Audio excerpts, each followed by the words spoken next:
Hello, everybody, and welcome to another episode of Moving into the Future. Today, I am joined by Gary Anzalone, Principal at Razor Consultant and President and Founder of International Business Development Professionals, where Gary and I work together.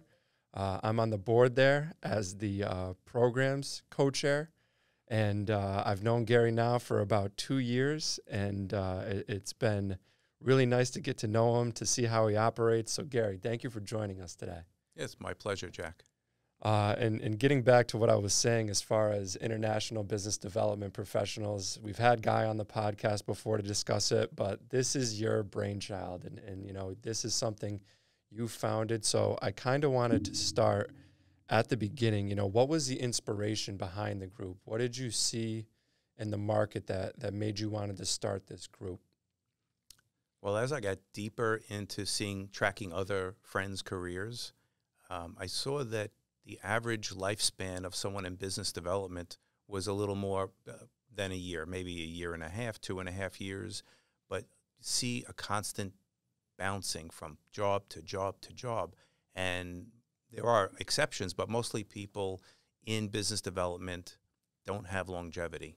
And I was looking at what that was about and experienced it after I sold my business. I experienced it firsthand. The disconnect between knowing that you're doing a good job and reporting to someone that doesn't understand what that even means. Right, because that's the thing, and we'll talk about it when we get to it, but there's a difference between business development and sales. And, you know, sales is quantitative. Sales is based on a number, and you can easily define what that number is, where the salesperson needs to get to. But with business development, that's more of a relationship-based position. And that's why I think so many people who take on the role may have such a hard time in some cases, especially younger people or, you know, people who are getting into business development for the first time, figuring out, how am I doing? Am I doing well? What am I supposed to be doing? And that's something that you saw that made you wanted to create International Business Development Professionals? Yes. So as I talk to more people, the gap seemed to be wider. And as you said, the difference between business development and sales, and I understand that there is an overlap. Certainly. Many people will do both, but the main difference I see is sales is transaction-based, and it's the way you're compensated is a commission. So you are closing deals, and if you're closing deals, everything is good, everyone is happy. Business development is salary-based. The reason why it's salary-based is you're delivering something different. It takes longer. You have to look at it as an investment, not as sales is transactional and quick. As a matter of fact, if you can afford one or the other, you're probably going to take sales. But if you are in a long game and you're building the strength of a pipeline, you really have both. You have deals that happen quickly, and then you have long-term relationships that pay dividends over and over again. So it's worth the investment.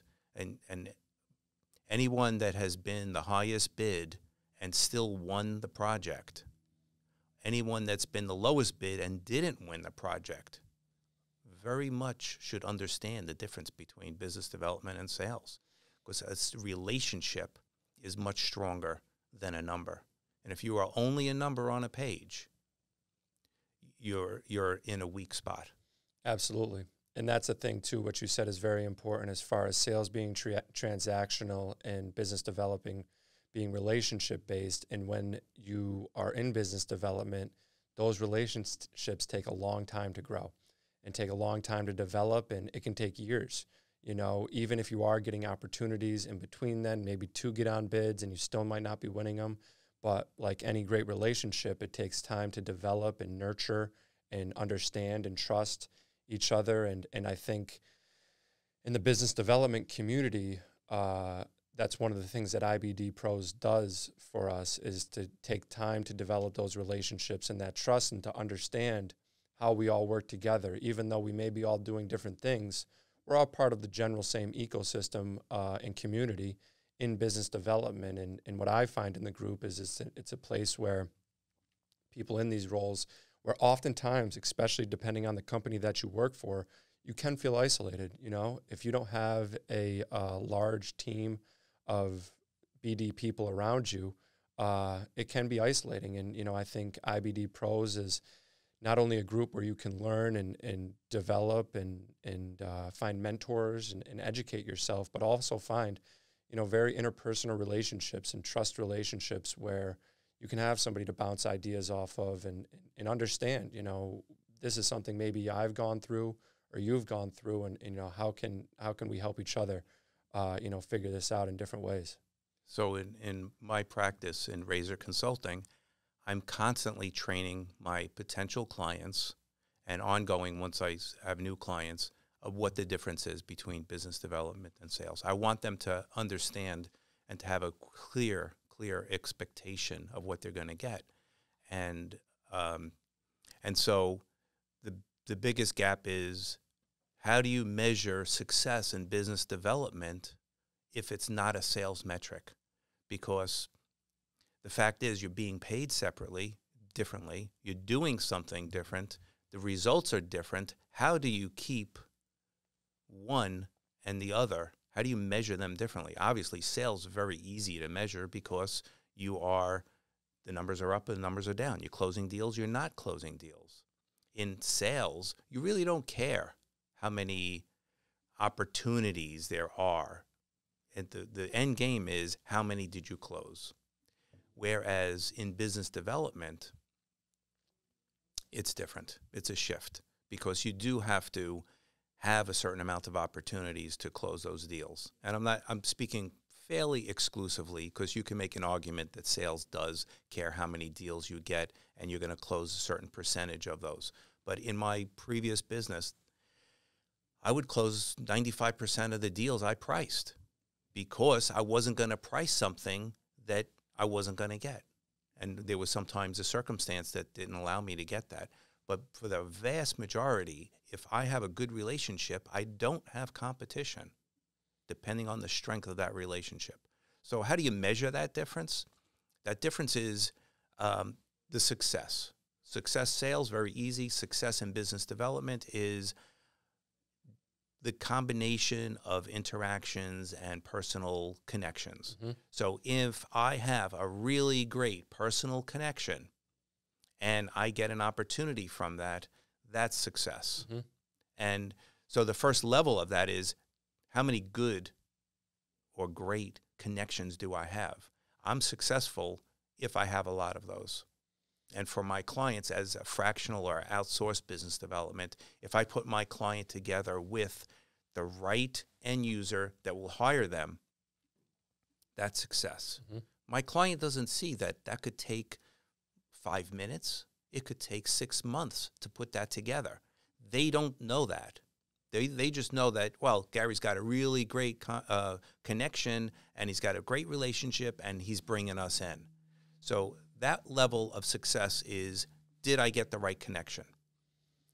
The next level for business development is, did I take that connection and make that work to the success of my client?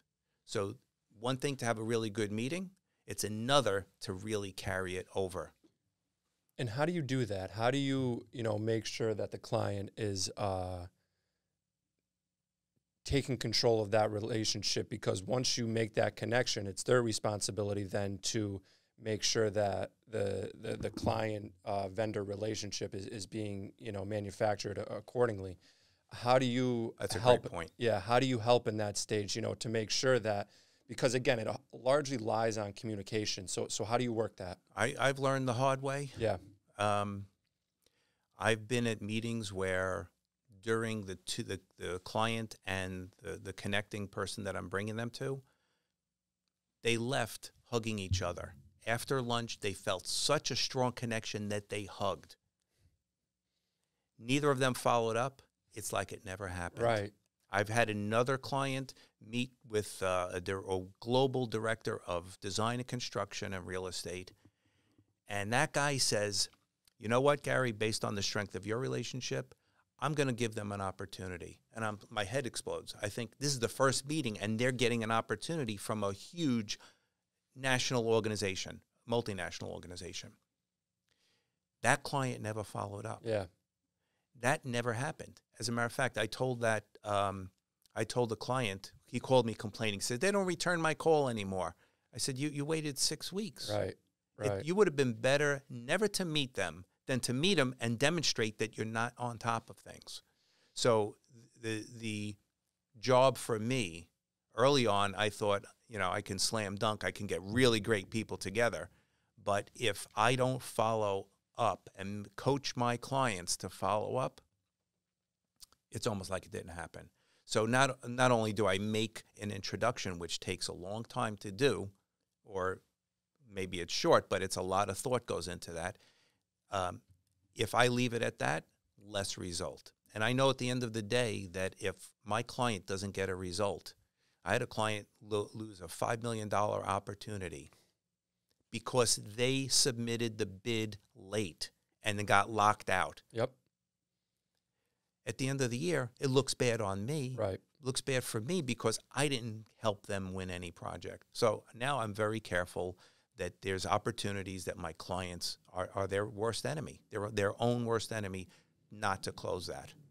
So I coach and mentor my clients through the process, not only to do the business development, but to make sure that they carry it over the line. And there is a handoff from business development to sales. Right. And they've got to close the deal.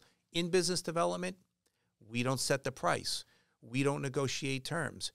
We don't close the deal. We bring it all the way up to that point.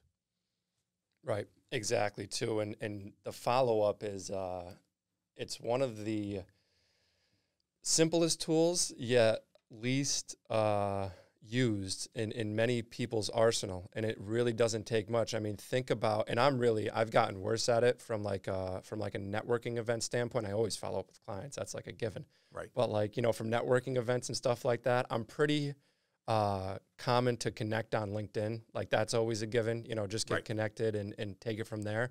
But as far as just shooting a, 30-second message, and just saying, hey, nice to meet you, see you around. And again, depending on who the new partner is or somebody is, but the follow-up is such a key tool in sales and business development, because again, you think of it like, I always, take it back to like a personal relationship. And like, if I go out with a girl or something like that, if I go out with a girl and I have a nice time with her, and then I don't follow up with her, well, then, what do you think is going to happen? You don't care. Yeah, and exactly. Nothing happens. Exactly. It shows that you don't care. It shows that you're not interested.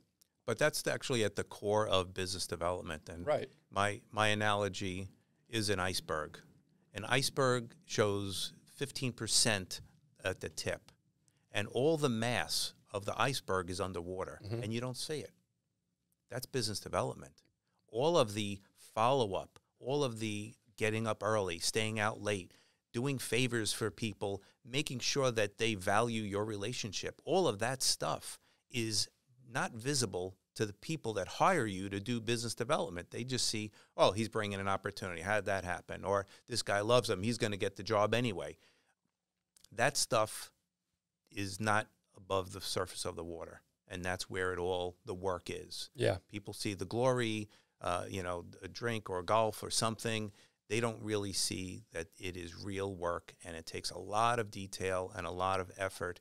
And if you're not focused on it, and I will say that there are what I term business development zombies that walk around handing out cards, don't really have a focus. It's hit or miss. They get as many cards as they take. They never follow up, and they bounce from place to place. Lots of selfies. You see them always very busy. You really don't know if they're doing anything. Right. Versus having a plan, having a roadmap, aligning what you need to do with where you're working and delivering that. That's the real work. Yeah, and I agree with everything you said, too. And one of the things you didn't mention, though, and I want to talk about this in two phases, but is listening. And, and you talk about that iceberg, and to identify your potential clients or your potential connections' needs, and then being able to resolve them in such a manner. And one of the things I know you guys do at Razor Consulting is an assessment that you essentially provide to your clients. And that's one form of listening, obviously, is identifying their needs and then coming back with the proper solutions. How does that work with you and your clients there? Well, that stemmed from the inception of Razor Consulting, when I was sitting down and I was trying to think of what is a business that I would start. What is my skill set? What do I enjoy doing? And I enjoy being social. I enjoy being out there. Why would someone hire me to be social and enjoy what I'm doing? I had to come up with, and that's the way my process mind works, I had to come up with a compelling reason. So what do I deliver? How do I deliver it? And what is the value?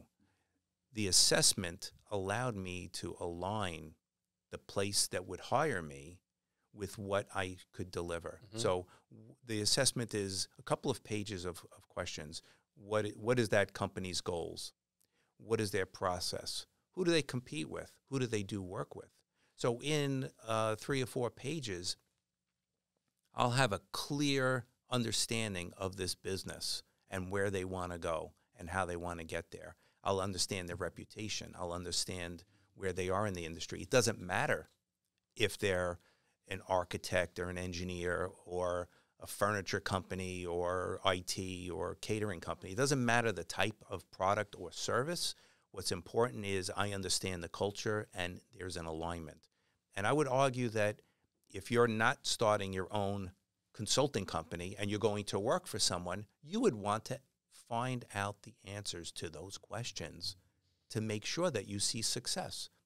And that's why I've spent so much time developing it, and I'm happy to share it with everyone that asks, because I think that a rising tide lifts all boats. Right. If we can help each other in this process, the underlying theme of IBDP is that we're going to make the industry better by helping each other, and the people that will rise to the top of this will have a much secure and more profitable engagement. And so with people and that alignment, I know after that alignment that it's going to be a good fit, mm-hmm. or let's not waste the time. Let's not waste time and money. And I could always use another client, don't get me wrong, but if I see something is not going to be successful, I'm going to be the first to say, you know what, I don't have enough contacts or enough push in this part of the industry.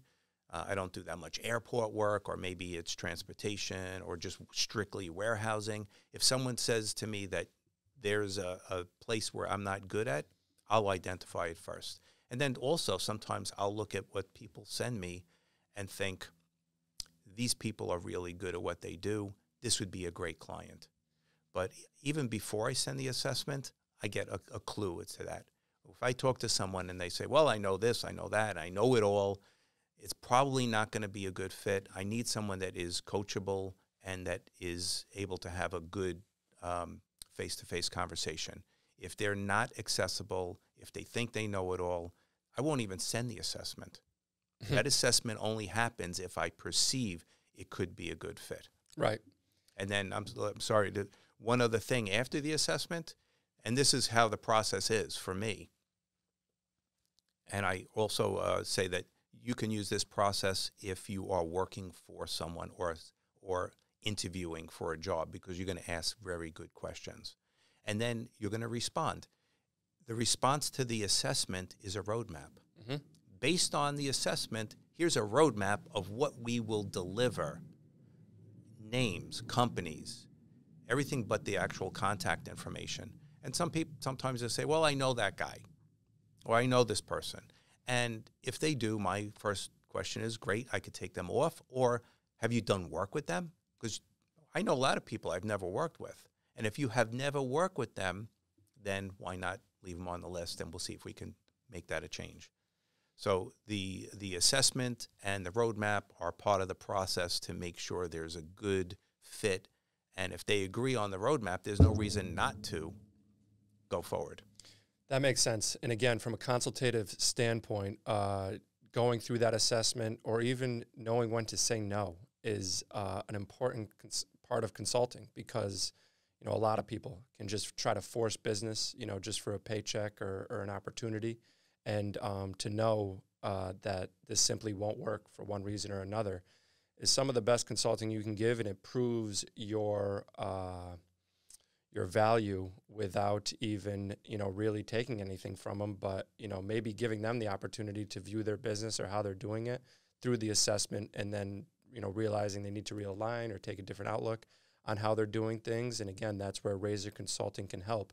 And what you mentioned too was when you were starting Razor Consulting, you started to think yourself, who would I want to do businesses? What type of business, would I want, and how would I go about it? Is that similar? Is that the similar mindset you had with IBD Pros and kind of a group, because you were the president of IFMA too, and you saw how things operated from that standpoint, and also from a non-for-profit board standpoint? Did you see similar things there, and then you thought to yourself, I kind of want to start something that's in my own my own form, and something that I can think can be of more value, and I think something people will like and take to? In a way, there was a lot of that parallel. I've run other organizations as well, CEO clubs, USGBC, Long Island, SEGD, New York City. So different types of trade organizations, adding value to membership. I think my goal in running an organization was never first. It was never let me run this organization, because I was more on the sidelines. But I felt passionate about it, so I was happy to run it when I was asked. And when I was asked, it was about making value for the members, not how much money can we make this organization. Right. Organizations you've worked for, and the value that you want to add to membership. What is the value in IBD Pros that you want to add to members? Well, as I mentioned, there's a lot of people out there that do business development that do not do not have any training. I would argue that even if you're coming out of a business school, you don't get trained in business development. We want to create a value for the people that hire those folks, or the people that are doing it, and the people that are doing it, so that they have some training. They understand strategy. They understand to be focused and to get a result. And that result will deliver higher value for wherever they're working, and themselves have a stronger quality of longevity in that job. Yeah, I agree so much. And that's one of the things that I've seen, again, especially with young people in business development, and I think I spoke about this with Gary when he was on the podcast, is the lack of direction and the lack of, clear understanding as far as, what your role is meant to do and how you're supposed to do it well. What leads you to the most success? And one of the things I've always done since I've gotten into business or sales or whatever you want to call it, is every year I write a business plan. And every year in that business plan, I have specific industries or companies that I want to go after, verticals, the clients that I've had success with in the past year. How can we either mimic that success or find new clients in those same verticals and areas to approach? And I think things like that, and I think that the education sector of IBD Pros, if you will, I think that's one of our greatest tools and assets. And I, being on the board and knowing Tarek and Savas and you, it's been a lot of work to really sculpt that and mold that. But what we are creating on that end, I think, is going to be very impactful and very helpful to whether it's college-age students or whether it's new people to the industry, or if it's seasoned people, but maybe they're changing jobs and need to reanalyze how they're approaching things. I think our education committee and resources that we're going to create are going to become incredibly valuable to our members. Can you talk about what we're creating on that end? Is it okay to talk about that now? Yeah. We're looking at multiple courses, but the first course will be a 10-module course of the basics, basics that people may know but don't think about. Mm-hmm. There's common sense, and until you put it in words, sometimes it doesn't become real. Just imagine that all these people that do business development and have never been trained, other than they probably have one thing in common. They're very social. They're very outward. They're very friendly. And so those people just don't have the real focus and don't really understand. I mean, I've gone to networking events where someone walks up to me, looks at my name badge, and walks away without saying a word. And I thought, well, that's kind of rude, but on the same thing, it's a sad commentary to the people that are in that room that are just looking for that one particular person that can help them.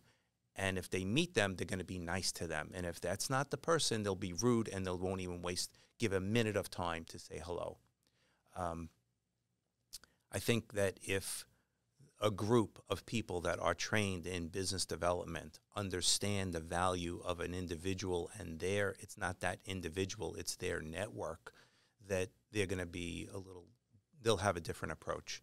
And that's just one component of this, the connecting on a personal level. As you know, in IBDP, we do not network by shoving a card at someone. We want to make a first connection of something that's personal, something that's meaningful to that individual. So you start off by sharing something about yourself. Then once you've established something, next level is to talk about what you do for a living. But it doesn't start with, this is who I am, this is what I need, come and help me or get out of my way. It's not how people do business. As a matter of fact, in IFMA, as you had mentioned, it was when I started, they told us, do not talk to these people at the top of this pyramid, facility managers, because you'll bother them so much they won't come to a meeting. My response was, if I can't talk to them in a meeting, I don't care that they're in the meeting. So I did a workaround, and we started leveraging each other's relationships to get fast-tracked into those relationships. As an example, if you meet someone in the room, sometimes it's a 2-year or more venture to work and invest. I don't have that kind of time. I want more immediate. And even if you're young, you want more results. So how do you get to that one person that's going to take a 2-year investment? You find someone that already has that connection, and you leverage that person, and you help that person, and it's a 1 + 1 = 3 or 5 or 10, because those relationships are really helpful. So if you are paying it forward, but also amping it up so that you are only talking to the people that you really need to, you're going to be a lot more successful in the use of your time. Yeah, I fully agree with everything you said, and especially about creating those personal relationships, before you start getting into what you need from a professional side. When we do our monthly IBD breakfasts, that's a staple of those rooms, is that we take the time and get to know each other personally before we start talking about, what we do in business. And what that allows for is a better way to remember the people that you're sitting at these table with, a lot of times meeting for the first time, and then create those meaningful relationships. I come back to Susan. She is a jeweler. I don't know if is she a part of the group yet? Yeah, she is. Yeah. It's fascinating what she does. And, but not only that, her husband also designs guitars. And those are things that you would never know about somebody if you just get straight down to brass tacks and business. And, seeing what you can do for them or what they can do for you. I think it's so important. And again, it's also the name game. Think about how many people you meet at these different events, but then you never remember their names. Or, even if you get your card, you might not remember their face. But if you actually have these meaningful conversations with them, you can then remember things about them and, what their family does beyond them. And you never know how those connections and parallels can align elsewhere. So I find that so important. That is very important. It's very powerful. Mm-hmm. If you can say to someone that you haven't seen in a month or a year, excuse me, mention something about their sport or their pet or their last vacation or something, because you remembered it because they told you, that connection is so much stronger than, so what's new in business? What are you working on now? If you can start that conversation with something that shows that you care and you're paying attention to that what's important to them, there's no stronger connection that you can make. Right. Because, and again, this is, are you Sicilian or Yes. Yeah, right. So 100%. 100% Sicilian, right. So is my mother. And one of the things she always told me is to always ask about other people and take interest in other people's lives. And that's one of the things. And I know I was going to say, obviously, we're speaking about it in business, but just as a good life rule is Right. to, always take interest in other people's, because that's why when you see them, whether it's months or years or weeks down the road, and then you remember what they told you about their family or their passions and their interests, it creates such a meaningful, impactful moment for them. They feel it. And it's a feeling that you cannot, people don't forget that when the next networking event comes up and you're there and they want to, they remember you. So it's, Right. it's things like that always help very much. And it is a life it's a life approach. So whether you're speaking to a doctor, a lawyer, a financial planner, an accountant, or your friends at the park, Right. or your friends at work, there are no barriers. If someone from your family needs something from one of your friends in the park or from somebody at work, it's all blends. Exactly. It looks like there's fences all around and they're different compartments, but in my neighborhood, we have a lot of rabbits, and the rabbits go under the fences. The rabbits don't see fences. Right. They're every place wherever they want to be. So that's the kind of way you look at relationships. There are no fences. They're Right. just people. Right. That's why they call me Jack Rabbit. No, I'm Yeah. kidding. Now, as far as the BD course, obviously that's a type of valuable information too. Is there anything more technical to it that is also, can be helpful in that 101 course that we're creating? Well, the structure of it is out, and we have a few of the modules already done. We are going to do them as a live. The plan is to do it as a live presentation, film it, and then have it as something that can be used elsewhere. Is it going to be on our website, or where is it going to live? It will. That's to be determined. Yeah. We're also exploring the LinkedIn Learning as a platform. But just imagine this: if you're an employer and you're going to hire someone for business development, and you have 3, 4, 5, 6, however many people going for this, and 2 of those people or 3 of those people have certifications in business development, makes a really compelling argument to have some kind of formal training in business development, because there's a lot of people doing it, most not trained. So if we can train these people, I think they'll be more effective. At least they will understand the basics.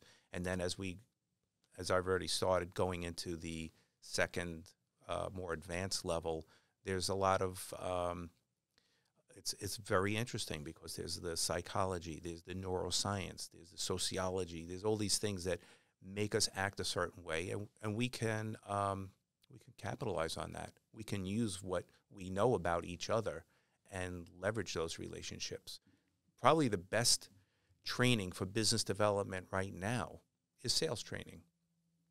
Right. You have 2 ears. That's the only training. That's the only training. Yeah. You have 2 ears. You listen twice as much as you talk. You know, body language. There's all these kinds of approaches, and probably not have to worry about closing and objections and this, because it's more establishing a relationship. But it is better than nothing. And so I would argue that most people I've spoken to don't even have that. Mm-hmm. Yeah, I agree. And that's why I think what we're doing is so important. And again, not from what's been very interesting and rewarding for me to be on the board of IBD Pros and just to be a part of it in general is to kind of see the evolution of it. When I first got involved, it was a relatively new group and non-for-profit, and now I've been involved about 1.5 years. And, to see how we all work together to create these different opportunities, whether it's through education or through programs or community activation for the business development community, has been very interesting, because it makes me think differently about my interactions with others and what do people need? What does the business development community need?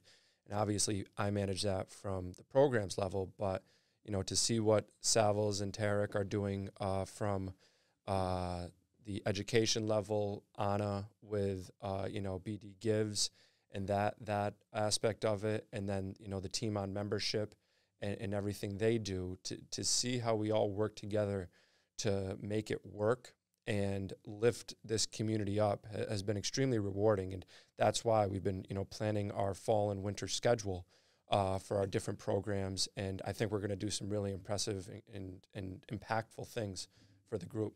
And you actually hit it right on with saying it's a community of people.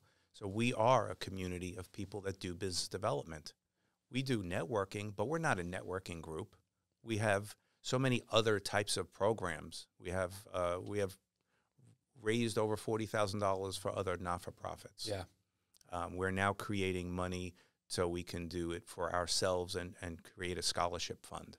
We want to really expand into an awards program. Yep. And if you think about all the organizations I've run, the vast majority of the organizations I even know about are all shaped like a pyramid, with the very top is either an architect, or he's a facility manager, or is a real estate broker.